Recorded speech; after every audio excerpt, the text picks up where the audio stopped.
సినీ నటి మాధవీలత ప్రస్తుతం మనతో ఉన్నారు. జేసీ ప్రభాకర్ రెడ్డి చేసిన వ్యాఖ్యలపై సైబరాబాద్ కమిషనరేట్లో ఫిర్యాదు చేశారు. ఈ విషయాలన్నిటి ఆవిడతో మాట్లాడించే ప్రయత్నం చేద్దాం. చెప్పండి, ఇవాళ సైబరాబాద్ కమిషనరేట్ కంప్లైంట్ చేశారు, మొన్న మాకు కూడా ఫిర్యాదు చేశారు. సో సైబరాబాద్ కమిషనరేట్ మీకు ఎటువంటి రెస్పాన్స్ వచ్చిందండి?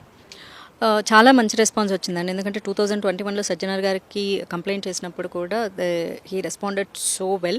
అదే నమ్మకంతో మళ్ళీ వచ్చాను. అవినాష్ మోహంతి గారు వెరీ స్ట్రిక్ట్ ఆఫీసర్ అని ఆయనకు చాలా మంచి పేరు ఉంది. సో ఆ నమ్మకంతోనే అదే మాట ఆయనకు చెప్పాను. సో ఫస్ట్ పోలీస్ స్టేషన్కి వెళ్ళకుండా ఇక్కడికి ఎందుకు వచ్చారంటే because I believe in you. So మీ దగ్గరికి వస్తే ఫాస్ట్గా ఈ కేసు మూవ్ అవుతుంది అండ్ నాకు కావాల్సిన ప్రొటెక్షన్ వస్తుంది అని ఎగ్జాక్ట్ సేమ్ వర్డ్స్ చెప్పాను. ఓకే ఫైన్ అని మొత్తం చూసిన తర్వాత ష్యూర్, సో సైబర్ సెల్ ఏసీపీకి కంప్లైంట్ చేయండి, ఎఫ్ఐఆర్ ఫైల్ చేయండి, ఫర్దర్గా దీన్ని నేను టేక్ కేర్ చేస్తాను అన్నారు. సో మొత్తంగా కూడా జేసీ ప్రభాకర్ రెడ్డి చేసిన వ్యాఖ్యలపై కూడా మీరు క్లుప్తంగా కూడా రాశారు అందులో. సో ఈ వ్యాఖ్యలపై మాట్లాడిన తర్వాత టీడీపీ అధిష్టానమే అక్కడ ప్రభుత్వం నడుస్తుంది ఏపీలో. అక్కడ అధిష్టానం నుంచి మీకు ఏమైనా రెస్పాన్స్ వచ్చిందా అండి? ఒక మహిళపై ఇటువంటి అనుచిత వ్యాఖ్యలు చేశారు కదా. నేను యాక్చువల్లీ మా పార్టీ వాళ్ళని ప్రశ్నించినప్పుడు ఆంధ్రప్రదేశ్లో ఉన్న వాళ్ళను, లేదు ఇది very next day Chandrababu Naidu గారి దృష్టికి తీసుకెళ్లడం జరిగింది. సో అందుకే ఆయన నుంచి క్షమాపణలు వచ్చాయి. మరి ఏం మాట్లాడారో ఏమో తెలియదు కానీ, సో ఆడపిల్లల మీద చేసిన వ్యాఖ్యల కారణంగానే ఆయన క్షమాపణలు తెలిపారన్నారు. కానీ బట్ ఆయన క్షమాపణలు తెలపక ముందే నేను ఇవన్నీ కంప్లైంట్ చేయాలని మీడియా సాక్షిగా కూడా చెప్పాను. ద డే వన్ నేను చెప్పింది ఏంటంటే ఉమెన్ కమిషన్కి నేను కంప్లైంట్ చేస్తానండి, బికాజ్ వాళ్ళ బ్యాక్గ్రౌండ్ చాలా పెద్దదని మీడియా వాళ్ళే చెప్తున్నారు కాబట్టి. ఎందుకంటే అడిగేటప్పుడే అలా అడిగారు, వాళ్ళకి క్రిమినల్ బ్యాక్గ్రౌండ్ ఉంది, మీరు ఎలా ఫేస్ చేస్తారని అడిగారు. దెన్ అప్పుడే నాకు తెలిసింది వాళ్ళు అంత పెద్ద క్రిమినల్స్ అని. సో అలాంటి వాళ్ళని నేను ఫేస్ చేయాలి అంటే ఫస్ట్ ఉమెన్ కమిషన్ కంప్లైంట్ చేశా, తర్వాత హ్యూమన్ రైట్స్కి కంప్లైంట్ చేశా. సంక్రాంతి హాలిడేస్ రావడం వల్ల అండ్ మా అసోసియేషన్ 17th ఓపెన్ చేశాము అని 18th అపాయింట్మెంట్ ఇవ్వడం వల్ల ఫస్ట్ మూవీ అమ్మాయి కాబట్టి వాళ్ళు కండెమ్ చేయడం జరిగింది. నేను అంతే అడిగాను, నాకు స్పందిస్తే సరిపోతుందంటే వాళ్ళు కండెమ్ చేశారు. అండ్ దెన్ నాకు నిన్న అపాయింట్మెంట్ దొరకలేదు, ఈరోజు కమిషనర్ అపాయింట్మెంట్ ఇవ్వడం జరిగింది. సో కాబట్టి ఇక్కడికి వచ్చాను అండ్ ఇప్పుడు ఏసీబీ గారిని కలిసి ఎఫ్ఐఆర్ ఫైల్ చేయించడం జరుగుతుంది. అండ్ దెన్ ప్రభుత్వం దృష్టికి తీసుకెళ్తా. నెక్స్ట్ వన్ బై వన్ లీగల్గా నేను తీసుకెళ్ళడం జరుగుతుంది. చంద్రబాబు నాయుడు గారు, పవన్ కళ్యాణ్ గారు, అనిత గారు లాస్ట్ మంత్ 30 రోజులు కూడా కాలేదు, 30 days బ్యాక్ వాళ్ళు ఏం చెప్పారంటే పక్క పార్టీ అయినా మన పార్టీ అయినా అసలు ఏ ఆడపిల్లనైనా సరే సోషల్ మీడియాలో కానీ పర్సనల్గా కానీ అబ్యూస్ చేస్తే ఒక్కొక్కరిని మామూలుగా వదిలిపెట్టము అని చాలా ఖచ్చితంగా చెప్పారు. ఆ వదిలిపెట్టొద్దు అని ప్రభుత్వానికి రిక్వెస్ట్ పెట్టుకుంటాను.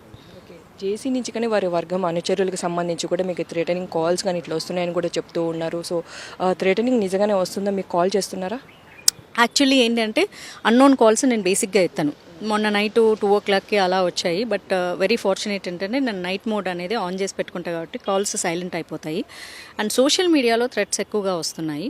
అండ్ మెసేజెస్ ఏంటంటే పంపించడానికి సాక్ష్యాలు వదలరు.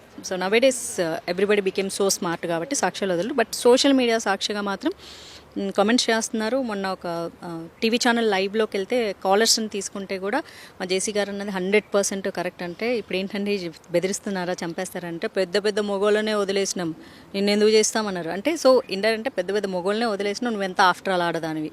In the same way they spoke, very educated people అని ఇంగ్లీష్లో మాట్లాడుతూ. సో మీరు ఒక సినీ నటి, అక్కడ డిప్యూటీ సీఎం కూడా ఒక నటుడు. సో అతను మీకు అక్కడి వరకు వెళ్ళే ఛాన్సెస్ ఏమైనా ఉన్నాయా? అతని నుంచి ఏమైనా మీకు రెస్పాన్స్ వచ్చిందా పవన్ కళ్యాణ్ నుంచి?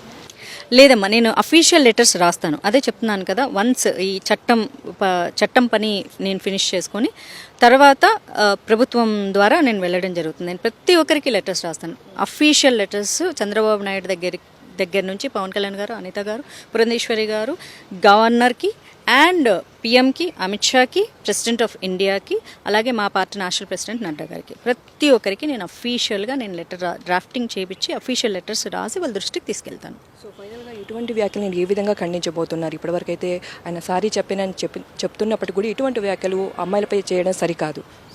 Correct, exactly. నేను తప్పు చేయలేదు కానీ మీరు తప్పు చేశాను అంటున్నారు కాబట్టి నేను సారీ చెప్తున్నానని భిక్షం వేసినట్లు ఇచ్చారు. నేను భిక్షం తీసుకోవడానికి రెడీగా లేను. ప్రభుత్వం ఏవైతే వాగ్దానాలు చేసిందో ప్రభుత్వం ఆ వాగ్దానాలు ఆడపిల్లల విషయంలో నిలబెట్టుకోవాలని, అది కూడా సొంత పార్టీ అయినా సరే చర్యలు తీసుకుంటాము, పక్క పార్టీనే కాదని ఖచ్చితంగా చెప్పారు. కాబట్టి సొంత పార్టీలో వాళ్ళ మీద చర్యలు తీసుకోమని, వాళ్ళన్న మాటల్ని నిలబెట్టుకోమని నేను అడుగుతాను. చూస్తున్నాం కదా, మొత్తంగా సొంత పార్టీ నేతనే ఈ విధంగా వ్యాఖ్యలు చేశారు కాబట్టి ఆ సొంత పార్టీకి సంబంధించిన వ్యక్తిపై ఖచ్చితంగా చర్యలు తీసుకోవాలని కూడా సినీ నటి మాధవీలత చెబుతూ ఉన్నారు. కెమెరామెన్ క్రాంతితో సుష్మిత, సాక్షి టీవీ, హైదరాబాద్.